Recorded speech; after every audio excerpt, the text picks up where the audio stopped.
Okay, so today I'm going to make crockpot roasted garlic. I don't know if you've had roasted garlic before. Usually people make it in the oven, but it's really easy to make in the crockpot too. So I'm going to show you how to make it in the crockpot. So the ingredients, you just need garlic, olive oil, salt and pepper, and that's it.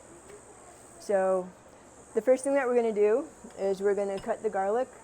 I already cut these, so we'll be ready. You just want to take 1/4 to 1/2 inch off the top. You want to cut the garlic so the inside bulbs are exposed, so you can see them all. And then we're going to take off the outer skin. We're going to just leave one layer on that will hold the garlic together. So we got that. Do one more.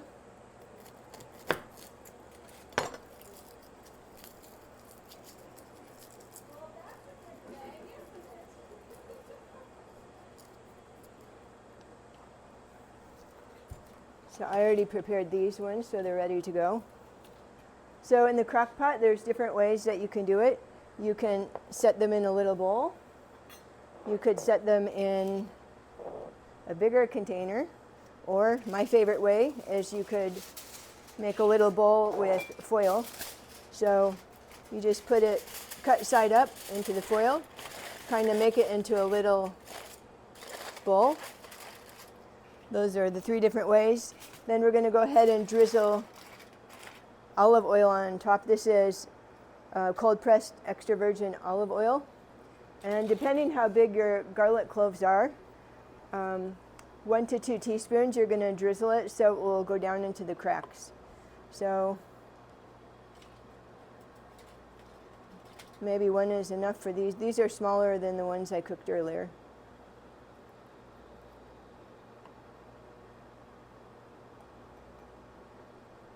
Anyways, you can go back and add more if you like. Then we're going to add salt and pepper, pretty much to taste, so just sprinkle some on. You can add more after if you like.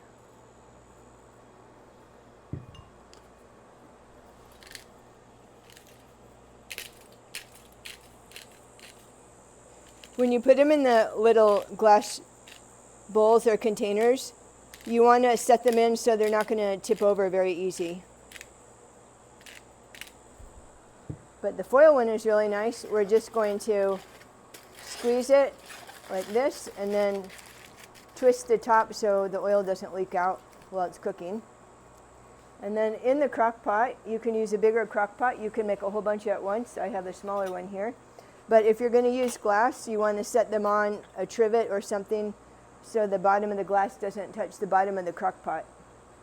So I just set these in here. And I did figure out, if you don't have glass, if you just set them in here, it helps them from tipping over. So, but you could use anything you like, a metal trivet. So, I missed one step. For the jars, you still need to cover them with foil.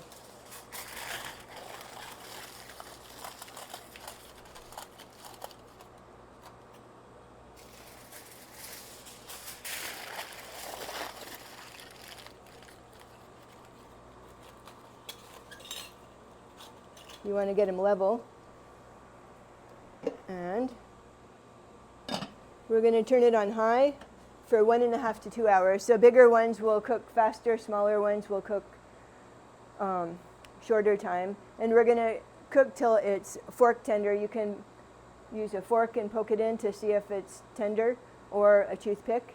And I have some that I already made earlier, so I'm going to switch them out since we don't have 2 hours. And you could make a lot. So these are hot. I made, you can see they're nice and roasted. We'll take a fork and see how soft they are. And they're very nice and soft, so they're going to be delicious. So the ones that we put in foil, harder to get open. But everything is nice and contained in here. And then I put one in a dish. And that had a little extra oil. And we have a couple more too that we can open later. And usually you can just press your finger and they'll pop out like that. But I'm going to use it. I'll use the spoon here. But you can just use it with your fingers. And they all just pop out. And I usually put them in a bowl, mash them together. But this is really burning hot.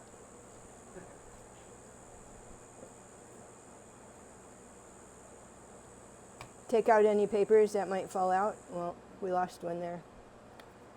There's more in here. It is kind of fun if they're cool. It's fun to pop them out. They just slip right out. And let me put some in a little bowl. You actually don't need to mash them up. You can just spread them on toast whole like this, or bread, or you can put leftovers in recipes like soups and stews. You can spread it on pizza. So if you want, you can mash it. See how easy that just mashed? And now it's ready to go on some bread. And if you guys want to try it, you can use a knife. I'll use a knife. Take a little and spread it on the bread. Or let's try one whole. You can just take a clove, spread it on. Well, that's a lot for a little piece like this, but you get the idea.